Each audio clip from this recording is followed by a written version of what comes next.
মানবতা বিরোধী অপরাধী জামায়াত নেতা নিজামীর ফাঁসির আদেশ বহাল, রিভিউ আবেদন খারিজ, রায়ে সন্তোষ প্রকাশ অ্যাটর্নি জেনারেলের।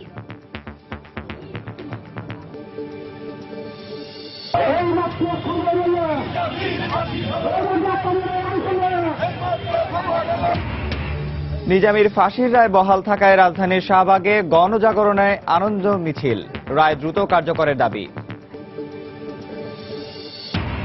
বিচারপতি মোজাম্মেল হোসেন ও বিচারপতি শামসুদ্দিন মানিকের দেয়া 168 মামলার রায়ের পুনঃশুনানি হবে না, আপিল বিভাগের নির্দেশনা। আজ মধ্যরাতে শেষ হচ্ছে চতুর্থ ধাপের ইউনিয়ন পরিষদ নির্বাচনের প্রচার প্রচারণা, সুষ্ঠু নির্বাচন নিয়ে ভোটারদের মিশ্র প্রতিক্রিয়া। এবং তিতাসের কিছু কর্মকর্তা কর্মচারীর যোগ সাজশে দেশে বাড়ছে গ্যাসের অবৈধ সংযোগ, কারি কারি টাকা হাতিয়ে নিচ্ছে প্রভাবশালীরা, অভিযান চালিয়েও মিলছে না সুফল।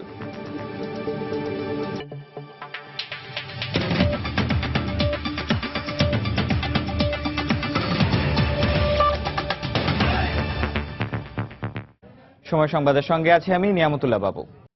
মানবতা বিরোধী অপরাধের মামলায় আলবদর নেতা মতিউর রহমান নিজামীর রিভিউ আবেদন খারিজ করে সর্বোচ্চ শাস্তি ফাঁসির আদেশ বহাল রেখেছেন আদালত। সকাল 11:30টায় প্রধান বিচারপতি এস.কে. সিনহার নেতৃত্বে আপিল বিভাগের 4 সদস্যের বেঞ্চ এ রায় ঘোষণা করেন। গত মঙ্গলবার উভয় পক্ষের শুনানি শেষে রায়ের এদিন ধার্য করেন আপিল বিভাগ। নিজামীর মামলা নিষ্পত্তির মধ্য দিয়ে ষষ্ঠ কোনো মামলার আপিলের চূড়ান্ত নিষ্পত্তি করল সুপ্রিম কোর্ট। 2014 সালের 29 অক্টোবর জামায়াতের এই নেতার বিরুদ্ধে 16টি অভিযোগের মধ্যে 8টি প্রমাণ হওয়ায় ফাঁসির আদেশ দিয়েছিলেন আন্তর্জাতিক অপরাধ ট্রাইব্যুনাল। এই রায়ের বিরুদ্ধে খালাস চেয়ে ওই বছরের 23 নভেম্বর আপিল করেন নিজামী।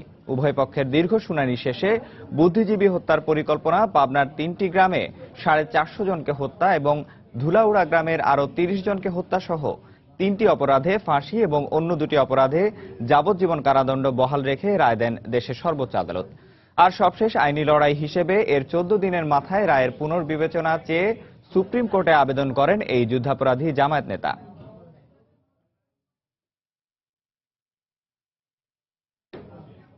এদিকে অ্যাটর্নি জেনারেল মাহবুবে আলম রায়ে সন্তোষ প্রকাশ করে বলেছেন, জামায়াত নেতা মতিউর রহমান নিজামীর ফাঁসির রায় কার্যকরে আর কোনো বাধা নেই। নিশ্চয়ই রিভিউ রায় যাওয়ার পরে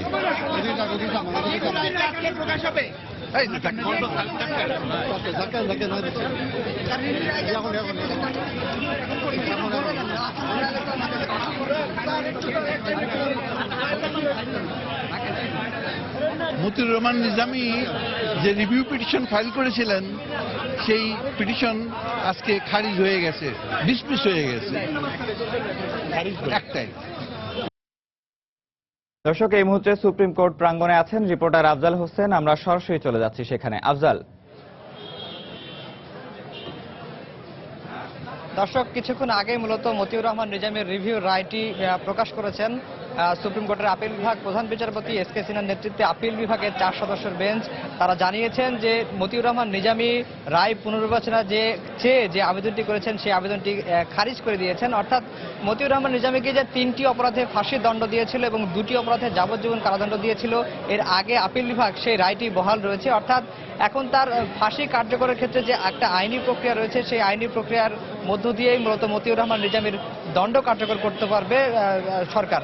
তো মতিউর রহমান নিজামীর আপিলের রায় ঘোষণাকে কেন্দ্র করে সকাল থেকেই মূলত গণমাধ্যম থেকে শুরু করে আইন শৃঙ্খলা বাহিনীর কড়া উপস্থিতি এখানে বজায় রাখা হয়েছিল সুপ্রিম কোর্ট প্রাঙ্গণে। এবং সকাল 11:30টার দিকে আপিল বিভাগের বেঞ্চ অর্থাৎ প্রধান বিচারপতি এস.কে. সিনহার নেতৃত্বে আপিল বিভাগের 4 সদস্যের বেঞ্চ বসেন এবং বসার পরে মূলত 30 সেকেন্ডের মাথায় তারা জানান, অর্থাৎ আপিল বিভাগের 4 বিচারপতির সাথেই প্রধান বিচারপতি কথা বলেন। কথা বলার পরে মূলত তারা সিদ্ধান্ত জানান যে মতিউর রহমান নিজামী রায় পুনর্বিবেচনা চেয়ে যে আবেদনটি করেছে সেই আবেদনটি খারিজ করে দিচ্ছেন তারা।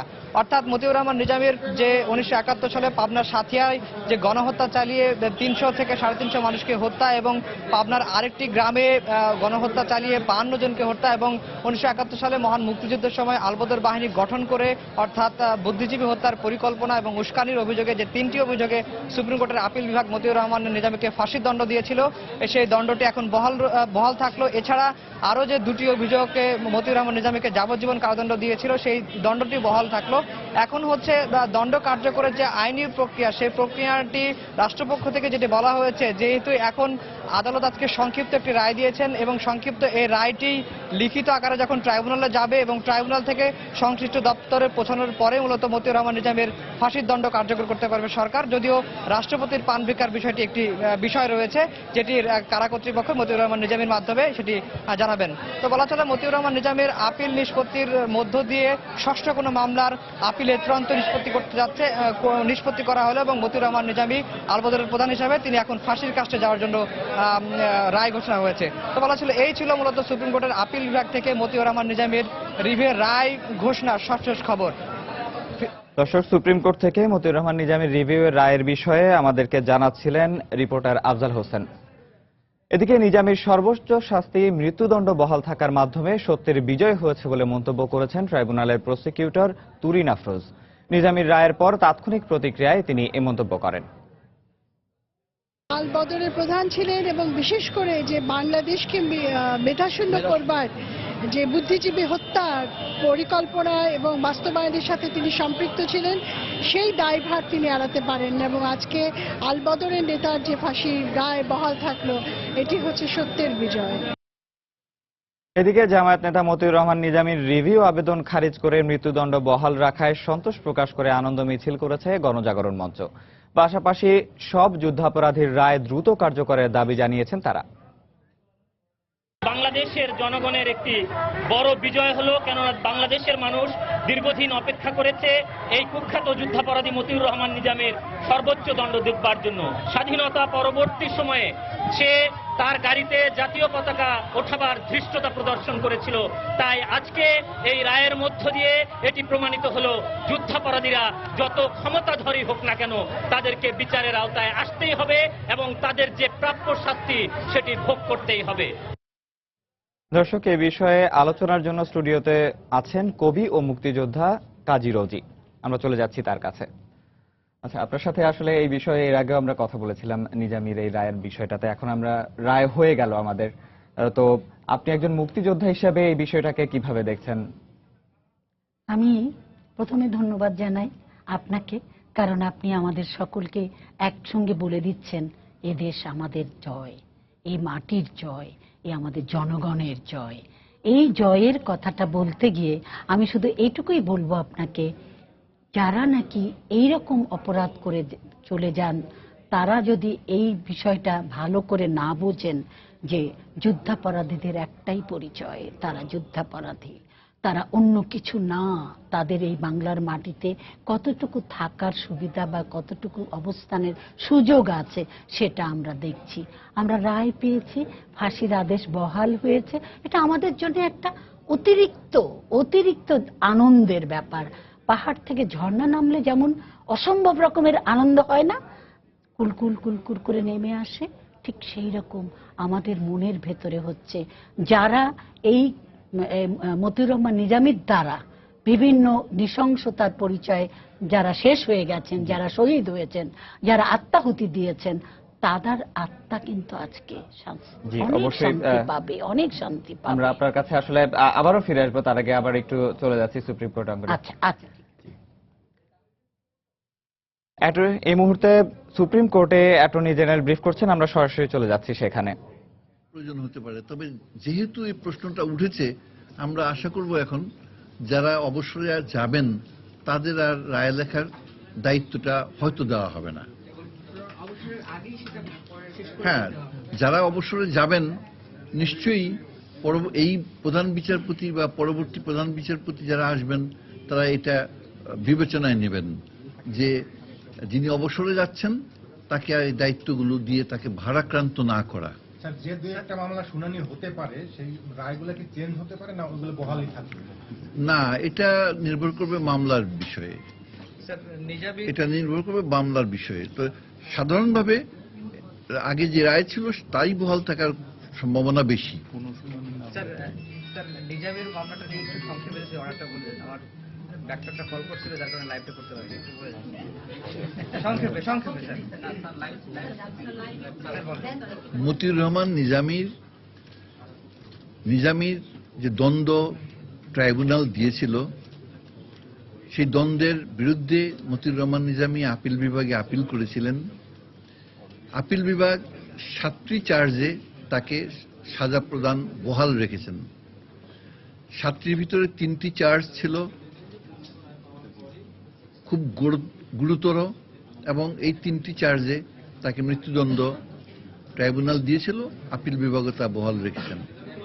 এর ভিতরে 2 নম্বর চার্জ হল বাউশগাড়ি রূপসী ডেমরা নামক গ্রামে হত্যাকাণ্ড চালানো। 6 নম্বর চার্জ হল ধুলাগুড়ি গ্রামে কয়েকশো লোককে মেরে ফেলা, এবং এই দুটোতেই পাক বাহিনীর সাথে মতিউর রহমান নিজামীকে দেখা গেছে সাক্ষীগণ কথা বলেছেন। এবং 16 নম্বর চার্জ হলো দেশের বুদ্ধিজীবীদের হত্যার চার্জ। এটাই সবচেয়ে গুরুত্বপূর্ণ আমাদের কাছে, তার কারণ এতদিন হলো এই বুদ্ধিজীবীদের হত্যার বিচার দেশবাসী পেল। যদিও এর আগে একজন দণ্ডিত ব্যক্তি আলী হাসান মুজাহিদ, তাকেও দণ্ড দেওয়া হয়েছে বুদ্ধিজীবী হত্যার জন্য, আর মতিউর রহমান নিজামীকে দেওয়া হলো অন্যতম আসামি হিসেবে। আলবদরের প্রতিষ্ঠাতা, আলবদরের পরিচালক, আলবদর বাহিনীর প্রেরণাদাতা এবং মতিউর রহমান নিজামীর উস্কানিতে, তার নির্দেশে, তার প্ররোচনাই আমাদের বুদ্ধিজীবীদের হত্যা করা হয়েছে বলে ট্রাইব্যুনাল মনে করেছে এবং আপিল বিভাগও এটাকে বহাল রেখেছে। আমরা সারা জাতি আজকে স্বস্তি পাচ্ছে এবং আনন্দিত যে অন্ততপক্ষে দেশের শ্রেষ্ঠ সন্তানদের যারা হত্যা করেছে সেই হত্যাকারীদের নেতার আজকে প্রধান আসামি হিসেবে বিচার হলো এবং তিনি দণ্ডিত হলেন। কাজে এটা সারা দেশবাসীর মতো আমরাও আশ্বস্ত, আমরাও আনন্দিত। প্রক্রিয়া হলো এই রিভিউ পিটিশন ডিসমিস হওয়ার যে আদেশ, এটা জেলখানায় যাওয়ার পরে জেল কর্তৃপক্ষ মতিউর রহমান নিজামীকে জিজ্ঞেস করবেন যে তিনি রাষ্ট্রপতির কাছে ক্ষমা ভিক্ষা চাইবেন কিনা, প্রাণ ভিক্ষা চাইবেন কিনা। তিনি যদি প্রাণ ভিক্ষা চান, রাষ্ট্রপতির সিদ্ধান্তের উপরে সেটা নির্ভর করবে, এবং যদি না চান সেই ক্ষেত্রে দণ্ড কার্যকর হবে। সরকার যেদিন নির্ধারণ করবেন সেই দিন। দর্শক, সুপ্রিম কোর্ট থেকে অ্যাটর্নি জেনারেল এতক্ষণ ব্রিফ করছিলেন নিজামীর রায়ের বিষয়ে। আমরা আবারও আলোচনায় ফিরে যাচ্ছি। আমাদের সাথে স্টুডিওতে উপস্থিত আছেন, আপনাদেরকে জানিয়েছি, কবি ও মুক্তিযোদ্ধা কাজী রোজি, তার কাছে। তো আসলে এখন পর্যন্ত আমরা যদি ধরি যে কিছু আমাদের প্রথম সারির যারা যুদ্ধাপরাধী আছেন তাদের বিচার বেশ অনেকেরই পুরোপুরি রায় হয়ে গেছে এবং কার্যকর হয়েছে, কিন্তু আসলে এখনো কিন্তু দেশের আনাচে কানাচে অনেক যুদ্ধাপরাধী রয়ে গেছে। আসলে তাদেরকে আমরা কতটুকু এই বিচারের আওতায় আনতে পারবো, বা এই বিষয়ে যদি বলতেন একটু। ধন্যবাদ। আমি মনে করি এই প্রশ্নটা প্রাসঙ্গিক থাকবেই। যতদিন পর্যন্ত পুরাপুরি আমরা যুদ্ধাপরাধীদের পুরা বিচারটা না করতে পারবো ততদিন এই প্রসঙ্গটা থাকবে। কিন্তু আমি একটা জিনিস মনে করি, আমাদের যুব তরঙ্গ যারা আছেন তারা যদি সোচ্চার থাকেন, কেউ অলিগলি দিয়ে চলে যেতে পারবেন না, আমি এটা বিশ্বাস করি। 1, 2 নম্বর, সমস্ত মিডিয়াগুলো এখন একটাই কথা তো বলছে, সেটা হলো ফাঁসির রায় কার্যকরী হয়েছে, ফাঁসির রায় হয়েছে, এখন একটু সময়ের অপেক্ষা কার্যকরী করার জন্য। যেটুকু সময় দিতে হয় দিতে হবে। আমি তো 2012 সাল থেকে নিয়ে এ পর্যন্ত আসছি এবং দেখে যাচ্ছি, প্রথম কাদের মোল্লার ফাঁসি হয়েছে, তারপরে একটু পরে আবার জামাতে কামারুজ্জামানের ফাঁসি হয়েছে, এরপরে সাকা চৌধুরী, মুজাহিদ, আরো একের পর এক এই যে হয়েছে, এই যে আমাদের একটা অর্জন, আমাদের মাইল ফলকের মতো অর্জন, সেই অর্জনটা কিন্তু আমরা ভুলিনি। এবং আমি মনে করি আজকের যে রায়টা হলো, সেই রায় কার্যকরী হবার জন্য একটু সময় দিতে হবে। সময় থেকে সময় চুরি করে সময়টাকে আপন করা যায় না রে বাবা, সময় দিতে হয়। সেই সময়টা আমরা দেব। এবং আমরা জানি বিভিন্ন জনের কাছ থেকে যে মতামত পেয়েছি, আইন কাছ থেকে যে মতামত পেয়েছি, বিভিন্ন জন যে কথাগুলো বলেছেন, আমাদের অ্যাটর্নি জেনারেল বলেছেন, আমাদের তুহিন যিনি আইনের তিনি বলেছেন, এবং আরো অনেকে বলেছেন একই কথা। সে কথাটা কি? একটু সময়ের অপেক্ষা, আর কিছু না। তবে যে প্রশ্নটা আপনি করেছিলেন সেই প্রশ্নটা জবাবে আমি বলবো, এটা মানুষের জয়, এটা জনতার জয়, এটা মাটির জয়, এটা বাংলার জয়। সেই জয়কে ঠেকিয়ে রাখা আগামীতে সম্ভব হবে না। আর এক্ষেত্রে যদি আমরা বলি যে তদন্ত সংস্থা আসলে আরো কি ভূমিকা রাখতে পারে ট্রাইব্যুনালের, এবং আরেকটা আসলে বারবার একটা জিনিস নিয়ে প্রশ্ন উঠছে যে প্রসিকিউশনের যে ক্ষমতা সেইটার নিয়ে বা দক্ষতা নিয়ে, মানে এটা নিয়ে বারবার প্রশ্ন উঠছে। তো এই দুইটাকে তদন্ত সংস্থা কতটুকু কাজ করতে পারে এবং প্রসিকিউশনের দক্ষতা, এটা নিয়ে আপনি এই কথা আমি একটা কথা বলি, জি আপনি আপনার পথে চলছেন, আমি আমার পথে চলছি, তারপরেও কিন্তু আমরা বিচারের রায় নিয়ে একইভাবে সমর্থন করে যাচ্ছি। যতই যা কিছু করি না কেন, তদন্ত হোক বা প্রসিকিউশনের যে ব্যাপারটা হোক, সেটা তার মতো করে তারা করবেন। আমি জানি তারা কখনো অন্যায় করবেন না, তারা আইনের মাধ্যমেই আমাদের কাছে ফিরে আসবেন এবং এই আইনকে দিয়েই আমরা সবকিছু উত্তরণ ঘটাতে পারবো। আমি বিশ্বাস করি সেটা আইনের উপরে, আইনের ঊর্ধ্বে আমরা কেউ না। আইনকে আমি ভালোবাসি, আইনকে আমি সম্মান করি এবং আইনের মতো করেই কিন্তু এ যাবৎকাল পেলাম। এই যে এতগুলো আমরা বিচারের কাঠামোতে এনে তাদেরকে ফাঁসি কাস্টে ঝুলাতে পেরেছি, বাংলাদেশের ইতিহাসে এটা একটা মাইল ফলক। সহজে যাবে না এবং আমি বিশ্বাস করি যে প্রশ্নটা আপনি করেছেন ও প্রশ্নের জবাব আমি দিয়েছি, যে আইনের মধ্য দিয়েই তাদেরকে একসময় আমাদের কাছে ফিরতে হবে, আমাদের কাছে বলতে হবে আমরা এইটাই পেলাম, এইটাই করলাম। আমি তাদেরকে শ্রদ্ধা করি। আর এই ক্ষেত্রে যদি বলি যে শুরুতেই যেমনটি বলছিলাম যে আসলে বিচারের মাধ্যমে ভারমুক্ত হচ্ছে, নিজামীর রায়টা হয়ে গেল, এখন শুধুমাত্র সেটা কার্যকরের একটা অপেক্ষা, সময়ের অপেক্ষা আসলে। তো এরকম আরো যাদের বিচারগুলো বাকি আছে এখন পর্যন্ত, সেটা আসলে যত দ্রুত সম্ভব আমরা সবাই চাইবো যে তাদের বিচারটা হোক। একেবারে আপনি একদম ঠিক বলেছেন। তো আমরা তো চাইবই যে তাড়াতাড়ি বিচার হয়ে যাক, আমরা দায় মুক্ত হই, ভার মুক্ত হই, আমরা দেশের থেকে এই কলঙ্কগুলোকে, অধ্যায়গুলোকে আমরা যেন একেবারে নিশ্চিহ্ন করে দিতে পারি, আমরা সেই চেষ্টাটাই করব। এবং এই কলঙ্কিত অধ্যায় আমাদেরকে যে পিষে পিষে মারছে তা শুধু না, যারা চলে গেছেন তাদের আত্মাও কিন্তু বলছে তোমরা থেমে থেকো না, তোমরা এগিয়ে যাও। মন বিশ্বাস আমাদের আইন, আমাদের সমস্ত মানুষ, আমাদের তরুণ সমাজ, আমাদের যা কিছু, তারা একসঙ্গে মিলিতভাবে সেই তাদেরকে বিচার করবে যারা যুদ্ধাপরাধী, যাদের একটাই পরিচয় তারা যুদ্ধাপরাধী। আসলে আপনাকে অনেক ধন্যবাদ। আমরা সবাই চাইবো যে যত দ্রুত সম্ভব যুদ্ধাপরাধীদের বিচার হোক, এটা অবশ্যই চাইবো। আপনাকে অনেক অনেক ধন্যবাদ। আমি খুব অসংখ্য ধন্যবাদ জানাচ্ছি আমাদের শ্রোতা দর্শক এবং যারা অগণিত বাংলার মানুষ, সবাইকে এটা বলছি আপনারা দোয়া করেন, আপনারা সেই দিনের অপেক্ষায় থাকেন, কয়েকটা দিন যদি লাগুক, কিন্তু আমরা যেন ফাঁসিটা দেখে যেতে পারি। সাবেক প্রধান বিচারপতি মোজাম্মেল হোসেন ও বিচারপতি শামসুদ্দিন চৌধুরী মানিকের দেয়া 168 মামলার রায়ের পুনঃশুনানি হবে না। 1 মাসের মধ্যে পূর্ণাঙ্গ রায় প্রকাশ করা হবে। সকালে প্রধান বিচারপতি এসকে সিনহার নেতৃত্বে আপিল বিভাগের 4 সদস্যের বেঞ্চ এ সিদ্ধান্তের কথা জানান। 168টি মামলার মধ্যে 2-1টি মামলা তারা পুনঃশুনানি করতেও পারেন। এর আগে অবসরের পর রায় লেখা নিয়ে বিতর্কের কারণে গত বৃহস্পতিবার আপিল বিভাগের বিচারপতি শামসুদ্দিন চৌধুরী মানিকের কাছে থাকা 161টি মামলা এবং সাবেক প্রধান বিচারপতি মোজাম্মেল হোসেনের কাছে রায় লেখার জন্য অপেক্ষমান থাকা 7টি মামলার পুনঃশুনানি করা হবে বলে জানিয়েছিলেন সুপ্রিম কোর্ট। সময় সংবাদে আরো থাকছে। চুয়াডাঙ্গায় শিক্ষকের বিরুদ্ধে এক স্কুল ছাত্রীকে ধর্ষণের অভিযোগ, গণধোলাই দিয়ে পুলিশের কাছে সোপর্দ করেছেন এলাকাবাসী, থানায় মামলা। এবং চট্টগ্রামের পতেঙ্গায় তেল সেক্টর নিয়ে স্বতন্ত্র জাদুঘর গড়ে তুলেছে রাষ্ট্রায়ত্ত প্রতিষ্ঠান মেঘনা পেট্রোলিয়াম, শিক্ষার্থীদের গবেষণায় বড় ধরনের ভূমিকা রাখার আশা।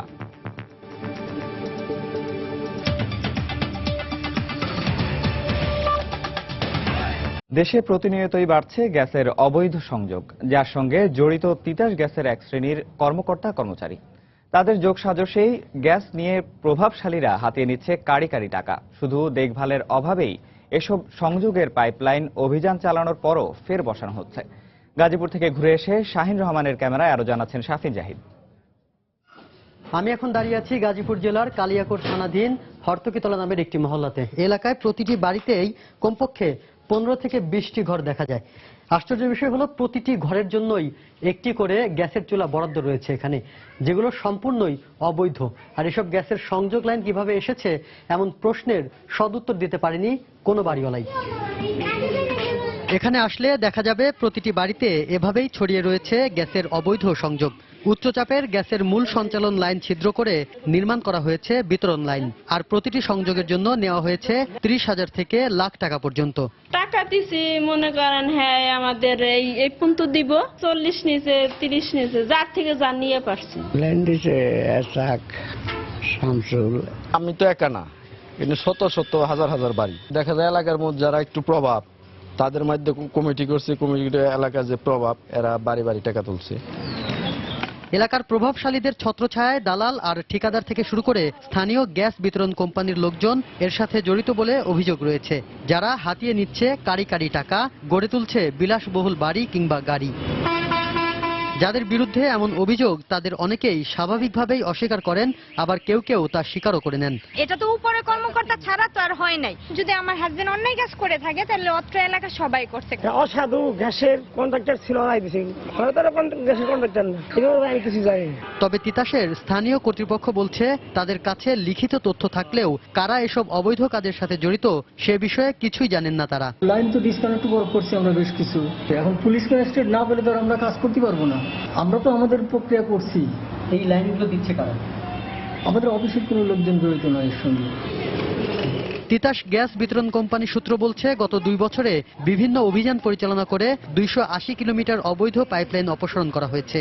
এখনো এমন শত শত কিলোমিটার পাইপলাইন রয়েছে যার খবরই রাখে না বিতরণ কোম্পানি। ফলে প্রতিনিয়তই চুরি হচ্ছে রাষ্ট্রীয় সম্পদ। শাফিন জাহিদ, সময় সংবাদ, গাজীপুর। চুয়াডাঙ্গায় ছাত্রীকে ধর্ষণের অভিযোগে এক স্কুল শিক্ষককে গ্রেফতার করেছে পুলিশ। গতরাতে নির্যাতিতার স্বজন বাদী হয়ে মামলা দায়েরের পর অভিযুক্ত শিক্ষক আহাদ আলীকে গ্রেফতার করা হয়। স্বজনদের অভিযোগ, গত 30 এপ্রিল ঝিনুক মাধ্যমিক বালিকা বিদ্যালয়ের শিক্ষক আহাদ আলীর বাড়িতে প্রাইভেট পড়তে যায় ওই শিক্ষার্থী। সেখানে তাকে ধর্ষণ করে আহাদ। মেয়েটি বাড়ি ফিরে ঘটনাটি জানালে স্কুল কর্তৃপক্ষকে বিষয়টি অবহিত করে নির্যাতিতার পরিবার। কিন্তু 5 দিন পরও ব্যবস্থা না নেয়ায় গতকাল সকালে ক্লাস বর্জন করে বিক্ষোভ করে শিক্ষার্থীরা। এক পর্যায়ে অভিযুক্ত স্কুল শিক্ষককে গণধোলাই দেয় নির্যাতিতার স্বজন ও এলাকাবাসী। স্কুল ব্যবস্থাপনা কমিটির সভাপতি সহ অতিরিক্ত জেলা প্রশাসক ঘটনাস্থলে পৌঁছে অভিযুক্তের বিরুদ্ধে ব্যবস্থা নেওয়ার আশ্বাস দেন।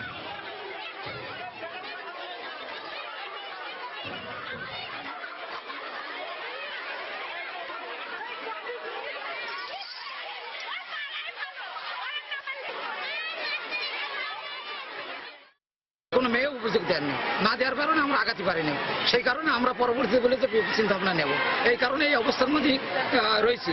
যেহেতু জিনিসটা মীমাংসা করে যিনি কমপ্লেনার, যে মেয়ে কমপ্লেন, সে নিজে কমপ্লেন দিল না। যে শিক্ষককে নিয়ে একটি অভিযোগ উঠেছে, সেই শিক্ষকের পক্ষে এবং বিপক্ষে দুই পক্ষে মেয়েরা বলেছে। কেউ কোনো মেয়ে বলছে যে স্যারের বিরুদ্ধে অশালীন আচরণ তারা দেখেছে। আমরা আইনগতভাবে কঠোর ব্যবস্থা নেব, কারণ এটা আমাদের সকলের জন্যই দুঃখজনক। আজ মধ্যরাত থেকে শেষ হচ্ছে 4র্থ ধাপের ইউনিয়ন পরিষদ নির্বাচনের প্রচারণা। একেবারে শেষ মুহূর্তের সময়টুকু কাজে লাগাতে জোর প্রচারণা চালিয়ে যাচ্ছেন প্রার্থীরা। কর্মী সমর্থকদের নিয়ে যাচ্ছেন ভোটারদের দ্বারে দ্বারে, আর দিচ্ছেন উন্নয়নের নানা প্রতিশ্রুতি। আওয়ামী লীগ সমর্থিত প্রার্থী ও তাদের সমর্থকদের বিরুদ্ধে নানা অভিযোগ আনলেও জয়ের ব্যাপারে আশাবাদী সবাই। তবে ভোটাররা চান সৎ ও যোগ্য প্রার্থীকেই তাদের প্রতিনিধি হিসেবে নির্বাচিত করতে। অবাধ ও সুষ্ঠু নির্বাচন উপহার দিতে প্রয়োজনীয় পদক্ষেপের আশ্বাস দিয়েছেন নির্বাচন কর্মকর্তারা।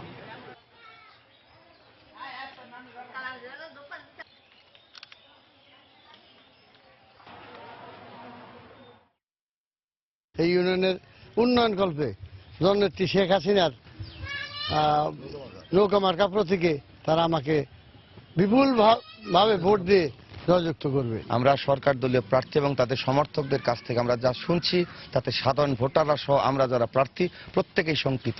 জয়ের ব্যাপারে 100% আশাবাদী, যদি সুষ্ঠু, অবাধ এবং নিরপেক্ষ ভোট হয়। যে যোগ্যতা এবং যে সৎ মানুষ তারই ভোট দেবো আমরা। নির্বাচনের আগে সবাই আসে, আইসা ভোট চায়, ভালোভাবে বলে, ঠিক আছে, ভোট টোট পরে আমরা দেই, তারপর তাকে খুঁজে পাওয়া যায় না। উপজেলা প্রশাসন থেকে নির্বাহী ম্যাজিস্ট্রেট যিনি থাকেন উনি, পাশাপাশি পুলিশ প্রশাসন আর আমাদের নির্বাচন কমিশন থেকে দায়িত্বপ্রাপ্ত যারা আছে, তারা সবাই মিলে খুব ভালো একটা নির্বাচন করতে পারবো, এর জন্য আমরা আশাবাদী। সময় সংবাদে আরো থাকছে। ভারতের পশ্চিমবঙ্গের বিধানসভার ষষ্ঠ ও শেষ দফা নির্বাচনে চলছে ভোট গ্রহণ। সকাল থেকেই বিভিন্ন কেন্দ্রে ভোটারদের দীর্ঘ লাইন। এবং কানাডার আলবার্টায় ছড়িয়ে পড়ছে ভয়াবহ দাবানল। পুড়ে গেছে ১৫০০-এর বেশি ঘরবাড়ি। সশস্ত্র বাহিনীর বিশেষ দল পাঠানোর প্রক্রিয়া শুরু।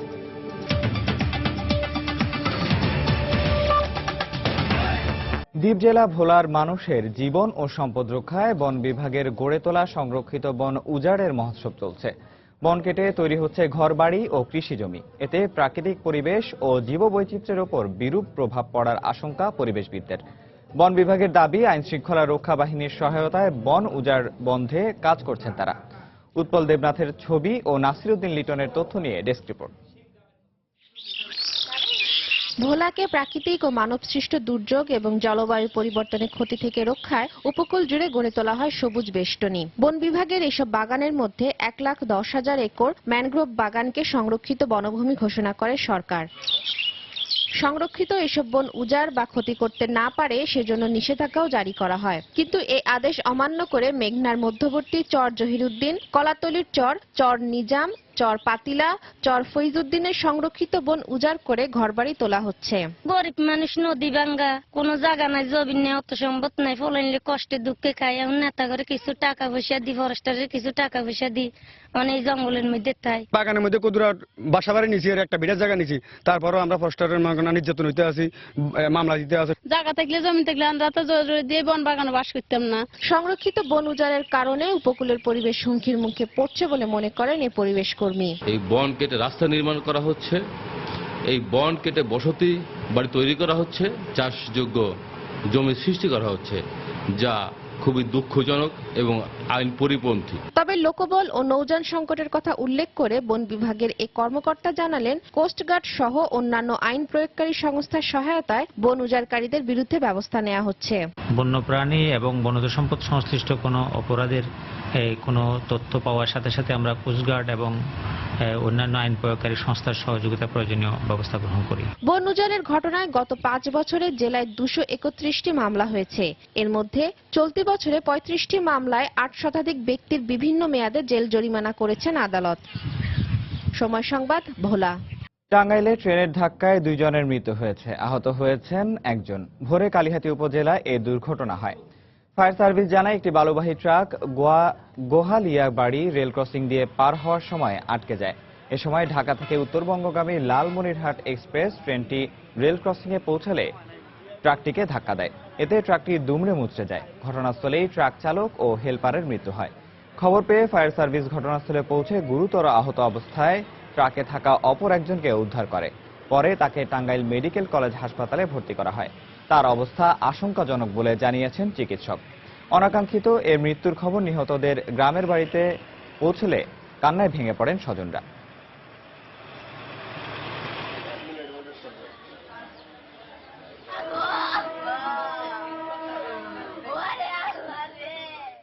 বাংলাদেশ ব্যাংকের রিজার্ভের চুরি যাওয়া অর্থের মধ্যে আরও প্রায় $৫৩ লাখ ফিলিপিন্সের অ্যান্টি মানি লন্ডারিং কাউন্সিলকে ফেরত দিয়েছেন অভিযুক্ত ব্যবসায়ী কিম অং। গতকাল ৪র্থ দফায় এই অর্থ ফেরত দেন কিম। এর আগে ৩ দফায় মোট $১ কোটি ফেরত দেন তিনি। ফিলিপিন্সের দুর্নীতি বিরোধী ব্লু রিবন সিনেট কমিটির কাছে $১ কোটি ৫৩ লাখ ফেরত দেওয়ার প্রতিশ্রুতি দিয়েছিলেন কিম। অর্থ ফেরত দিয়ে কিম বলেন, তিনি এক কথার মানুষ। ফিলিপিন্সের আরসিবিসি ব্যাংকের জুপিটার শাখার মাধ্যমে কিম এবং তার প্রতিষ্ঠান ইস্টার্ন হাওয়াই লেজার গত ফেব্রুয়ারিতে বাংলাদেশ ব্যাংকের রিজার্ভের অর্থ চুরি করে। আগামী ১২ মে ফিলিপিন্স সিনেটে পরবর্তী শুনানি হওয়ার কথা রয়েছে।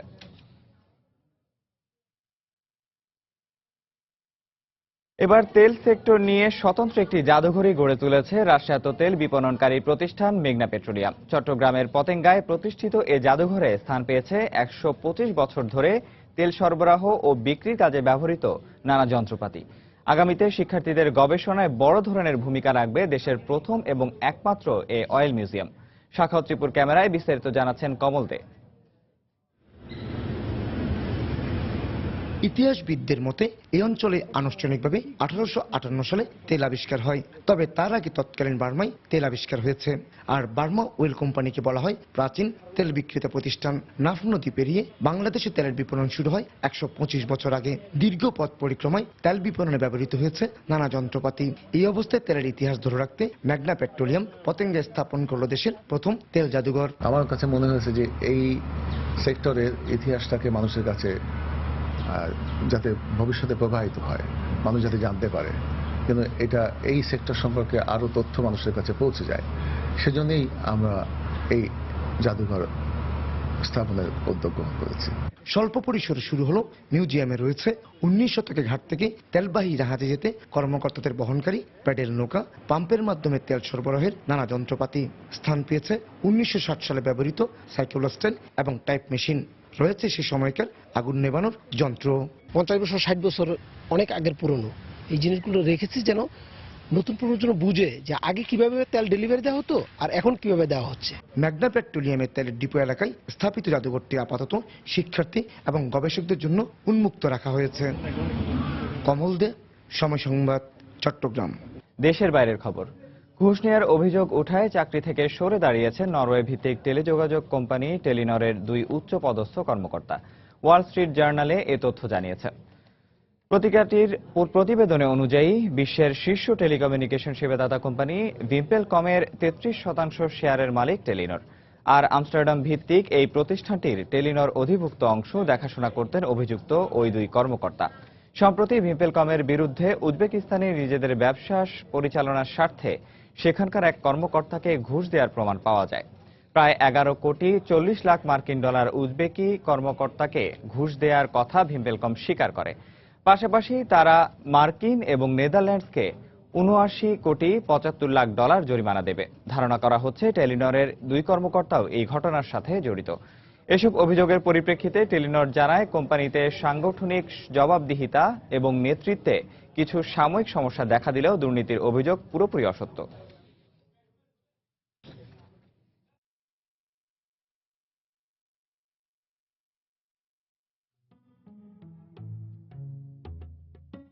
ভারতের পশ্চিমবঙ্গের বিধানসভা নির্বাচনে আজ ষষ্ঠ ও শেষ দফায় 25টি আসনে ভোট গ্রহণ চলছে। এর মধ্যে কোচবিহার জেলায় 9টি ও পূর্ব মেদিনীপুর জেলায় 16টি আসনে 58 লাখেরও বেশি ভোটার তাদের ভোটাধিকার প্রয়োগ করছেন। সকাল 7টা থেকে ভোট গ্রহণ শুরু হয়, চলবে সন্ধ্যা 6টা পর্যন্ত। সকাল থেকেই বিভিন্ন কেন্দ্রে ভোটারদের লম্বা লাইন দেখা গেছে। এসব কেন্দ্রে ভোটাররা শান্তিপূর্ণভাবেই ভোট দিচ্ছেন বলে জানিয়েছে পশ্চিমবঙ্গের গণমাধ্যমগুলো। আগের পর্বের নির্বাচনগুলোতে ভোট জালিয়াতি ও সহিংসতার ঘটনায় এবার নির্বাচনী এলাকাগুলোতে নিরাপত্তার ব্যবস্থা আরও জোরদার করেছে নির্বাচন কমিশন। পাশাপাশি স্বচ্ছ ও নিরপেক্ষ ভোট গ্রহণেরও আশ্বাস দেওয়া হয়েছে কমিশনের পক্ষ থেকে। আজকের নির্বাচনের মধ্য দিয়ে পশ্চিমবঙ্গের 294টি আসনে ভোট গ্রহণ সম্পন্ন হচ্ছে। আগামী 19 মে সবগুলো আসনের ফল ঘোষণার কথা রয়েছে। দেখা হবে আবার কি ছোট্ট বোনেরা, তোমরা থাকবে, তোমরা হাসবে। কানাডার আলবার্টায় ভয়াবহ দাবানলের ঘটনায় প্রদেশ জুড়ে জরুরি অবস্থা জারি করা হয়েছে। দাবানলের 4র্থ দিনেও আগুন এখনও বিপজ্জনকভাবে ছড়িয়ে পড়ছে। সবচেয়ে ক্ষতিগ্রস্ত ফোর্ট ম্যাকমারের শহরে আগুনে পুড়ে গেছে 1600টি ঘরবাড়ি। তেল সমৃদ্ধ এই শহরটিতে আগুন নেভানোর কাজে নিয়োজিত দমকল বাহিনীর সহায়তায় সশস্ত্র বাহিনীর বিশেষ দলকে পাঠানোর প্রক্রিয়া শুরু হয়েছে। এ পর্যন্ত কয়েকজন আহত হলেও প্রাণহানির কোনো খবর পাওয়া যায়নি। আলবার্টার তেল সমৃদ্ধ শহর ফোর্ট ম্যাকমারে আজও জ্বলছে। স্মরণকালে ভয়াবহতম এই দাবানলে শহরটির বেশিরভাগ এলাকা ধ্বংস হয়ে গেছে। আগুনের বিস্তৃতি আরো বিপজ্জনক হয়ে উঠতে পারে এমন আশঙ্কায় আলবার্টায় জরুরি অবস্থা জারি করেছেন প্রদেশের প্রধান র্যাচেল নোটলি। নিরাপত্তার খাতিরে মঙ্গলবার বিকেল থেকে স্থানীয় 88,000 বাসিন্দার সবাইকে বাধ্যতামূলক সরে যাবার নির্দেশ জারি করে কর্তৃপক্ষ। বুধবার তা বলবৎ রাখা হলেও সয় সম্পত্তি ফেলে তড়িঘড়ি করে ঘরবাড়ি ছাড়তে নারাজ অধিবাসীদের অনেকে। মানছি এটা একটি বিপর্যয়, তবে আসবাবপত্র সঙ্গে নিতে যে সময় ও সুযোগ দরকার তা না দেওয়ার সত্যি অন্যায়। আমি যে সবকিছু হারিয়ে ফেললাম।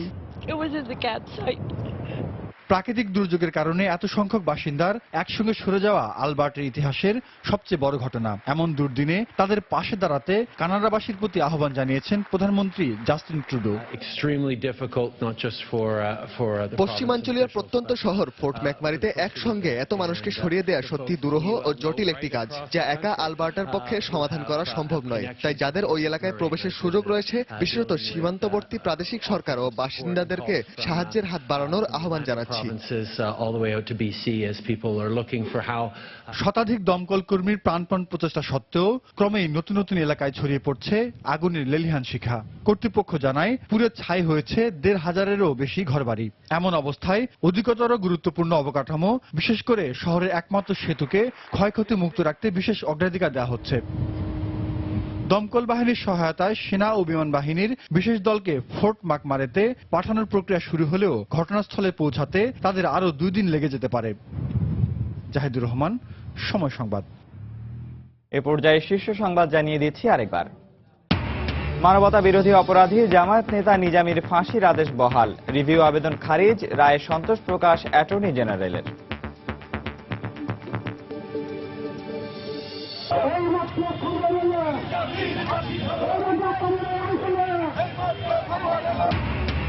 নিজামীর ফাঁসির রায় বহাল থাকায় রাজধানীর শাহবাগে গণজাগরণ মঞ্চের আনন্দ মিছিল, রায় দ্রুত কার্যকরের দাবি। বিচারপতি মোজাম্মেল হোসেন ও বিচারপতি শামসুদ্দিন মানিকের দেয়া ১৬৮ মামলার রায়ের পুনঃশুনানি হবে না, আপিল বিভাগের নির্দেশনা। আজ মধ্যরাতে শেষ হচ্ছে ৪র্থ ধাপের ইউনিয়ন পরিষদ নির্বাচনের প্রচার প্রচারণা, সুষ্ঠু নির্বাচন নিয়ে ভোটারদের মিশ্র প্রতিক্রিয়া। এবং তিতাসের কিছু কর্মকর্তা কর্মচারীর যোগসাজশে দেশে বাড়ছে গ্যাসের অবৈধ সংযোগ, কারি কারি টাকা হাতিয়ে নিচ্ছে প্রভাবশালীরা, অভিযান চালিয়েও মিলছে না সুফল। এই ছিল এখনকার মতো। যে কোনো খবর পেতে ভিজিট করুন সময়নিউজ.tv। যে কোনো বাংলা লিংক, রবি ও সিটিসেল নম্বর থেকে সময় সংবাদের খবর, অনুষ্ঠান সম্পর্কে জানতে এবং যে কোনো তথ্য সময় সংবাদকে জানাতে ডায়াল করুন 16242 নম্বরে। এছাড়া এইমাত্র পাওয়া খবর আপনার মোবাইলে পেতে SMS করুন *SN লিখে পাঠিয়ে দিন 16242 নম্বরে। সঙ্গে থাকুন সময়ের।